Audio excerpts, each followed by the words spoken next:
my privilege to introduce a general, and he's going to be talking to us on technological advancements impacting future war, fighting a need for industry collaboration.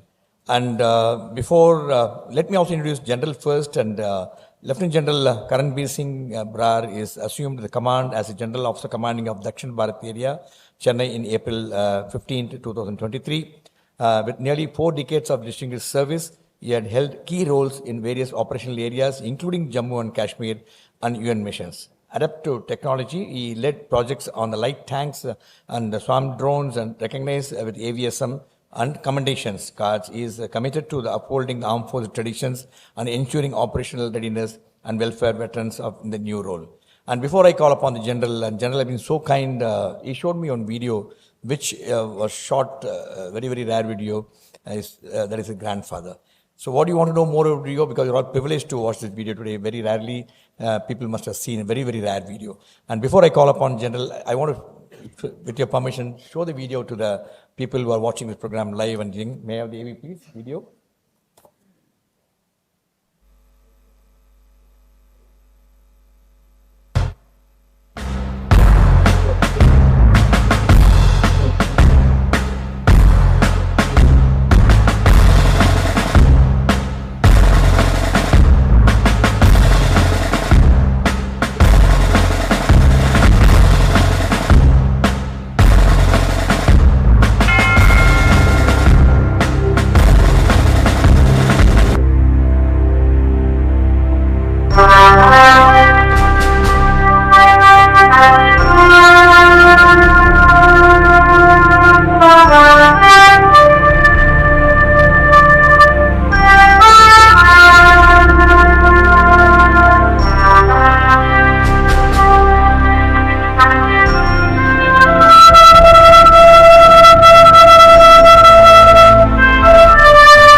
Thank you, General. What a great evening, and we've seen the video, goosebump, and the person who contributed to that ultimate thing, what happened to, in some extent, Dr. Scholar Wade is here, he's going to share his story. I think it's a great moment. And now I request the General to come and address the audience on the theme, technological advancements impacting future war fighting and the need for industry collaboration.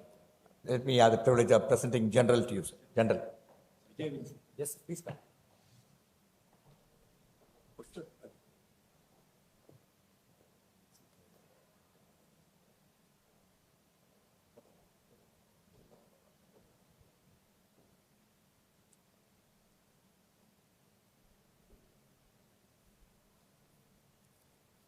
Air Marshal Vardhaman sir, Squad Leader Ved sir, Mr. Mahalingam, Group Captain Vijay Kumar,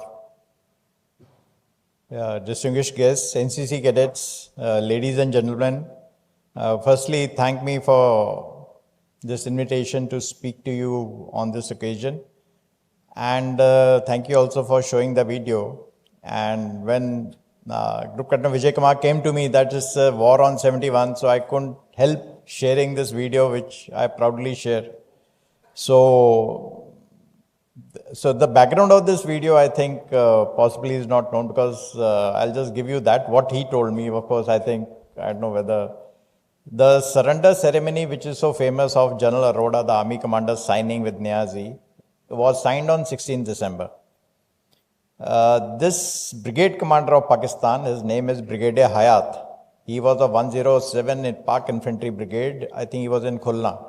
He was fighting valiantly and he had not surrendered. And he said, I will not surrender. So this signing had already taken place on 16th December 71.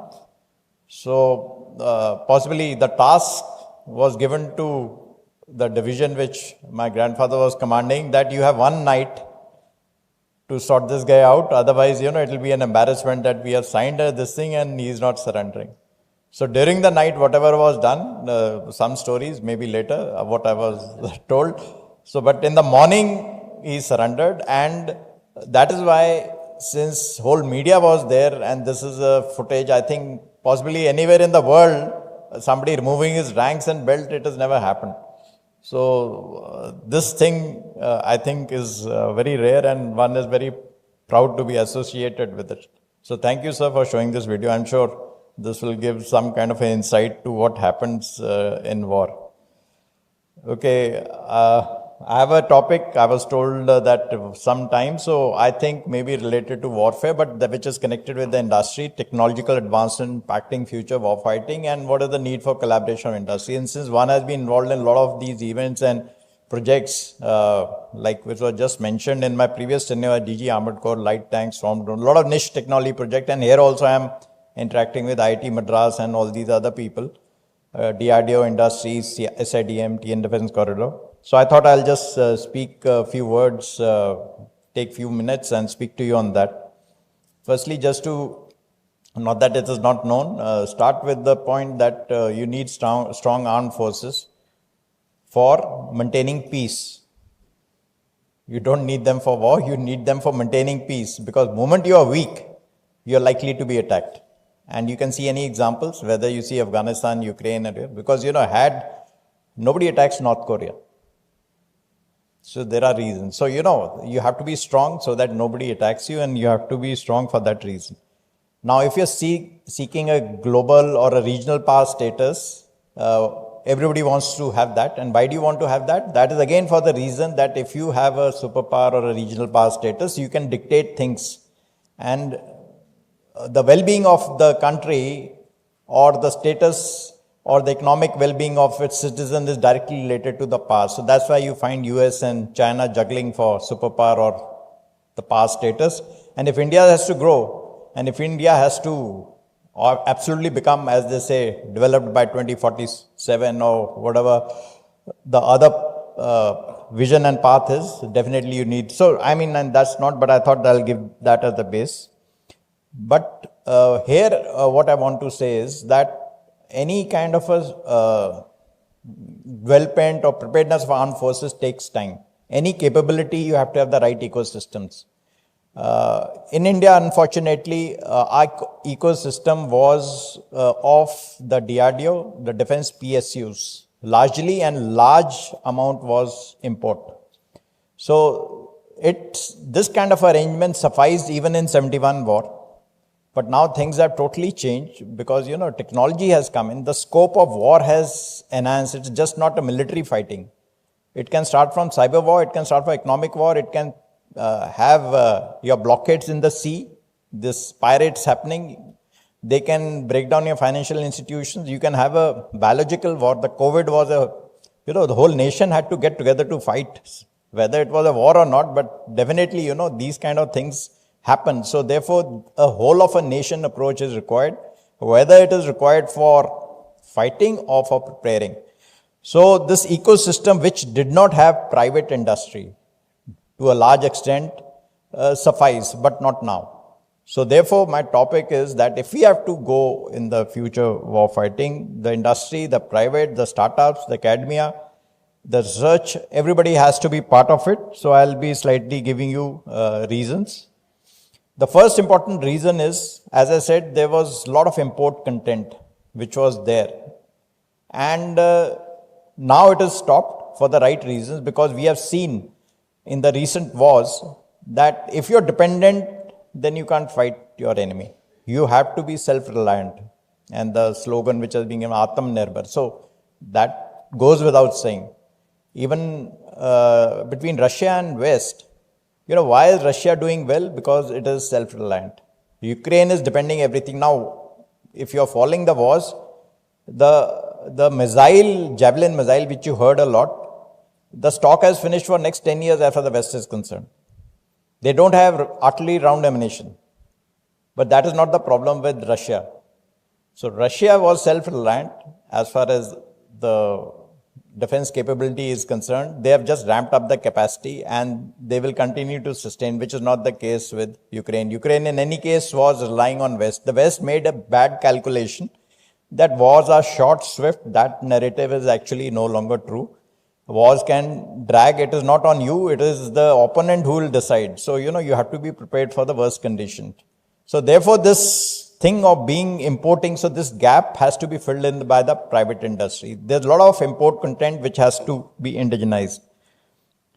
Next, the ordnance factories and these DRDO and, we have a tank factory here also. They are doing a good job. I'm not saying they're doing a good job, but definitely the capacity and the efficiency needs improvement. So there also the private industry has to come in as far as the manufacturing of spares are concerned, or even for overall or basic. So, that is for the current equipment. As far as the future technology is concerned, the future war is actually going in another dimension. Now I will take you what you keep hearing, this Elon Musk. He is a private player, but he gives you Starlink communication and he gives you an ISR. You have private space companies which are giving you absolutely pinpoint targeting. You have now this autonomous vehicle and especially drones, the FPV, first person view drones, which can go and target. So all these things which are getting generated are not getting generated from the traditional defense industry. These are private players. In fact, some are students. In Ukraine, some are actually being made at home. So, this kind of an ecosystem in which anybody sitting here can plan and think, because all this is possible because now technology is available to you. It is off the shelf. And as far as cyber war is concerned, it is entirely in the, so to say, civil domain, because cyber war can be launched at any end by anybody. So these are the factors by which we, as who are in uniform, have to understand that the future war will require all this ecosystem to be developed.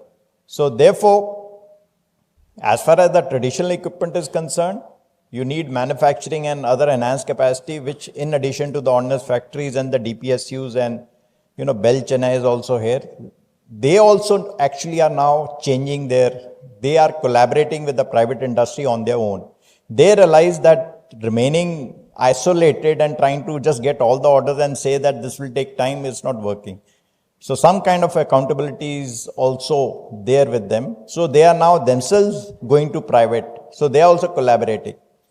As far as the private industry is concerned, the big industries have come in, which are like, Mahindra, L&T, Bharat Forge, and all others which are there, which are traditionally also were in defense.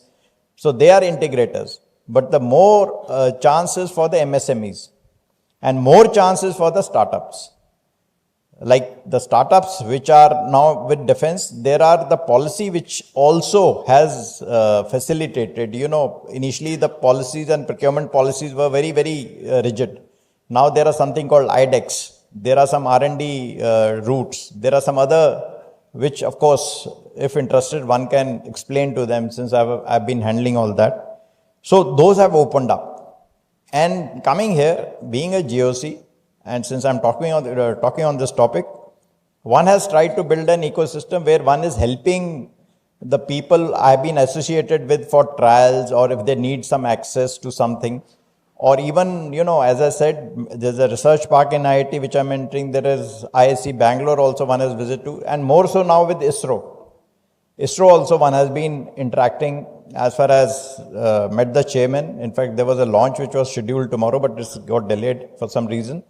So ISRO, why? Because, the warfare which was limited to land, air, sea has gone to other three domains, which is cyber, electromagnetic, you can let that, and space. And space, not for the kinetic use, hopefully not, but, a thing in which somebody sitting in US can direct a drone which is over Afghanistan and kill somebody in Iran. So these kind of things can only happen if your communications, your ISR is through satellites. And in satellites also, there are so many versions which have come up. So in all this, as I've tried to highlight, there is a very, very high need for collaboration with the civil industry. So in the time allotted, I can only tell you that one has been doing these projects and one has driven these projects with this intent, and there are a number of them. But I think I will end with there's a audio video of a swarm drone, a project which I initiated in 21 and signed the contract much before the Ukraine war and much before, drones became popular. So I'm talking of August 21, is almost 3 years back. So this was a trial. I think you'll have it. Just play it. You see, this was a trial of a swarm drone in mountain areas. So this was a demonstrative video to explain how swarm drones function. So when we talk of artificial intelligence and all these other things, the drones actually are communicating artificially with artificial. They are given a target area to scan. So that is a task given. On their own, they scan the target area, and from their data library, they relate it whether that scanned thing is it's a tank or it's an artillery gun, or it's some person, or it's what kind of a target. And once that target is identified, you send the kamikaze or the strike drones. And when these drones go there you obviously don't allow this thing. You have a man in the loop, which is called man-unmanned teaming. So this officer on the tank has a tab which controls the strike if he wants to target it. And this was the actual demo. So that drone thing threw something, just some kind of a stone or something was thrown on the actual tank. So that's all, you can close it. So, this is a project which has been done in 21. So like this, there are a number of them which I have led. Thank you. So number of such projects one has led, and that is why with experience, I can definitely say all this was in-house. So definitely the talent is there.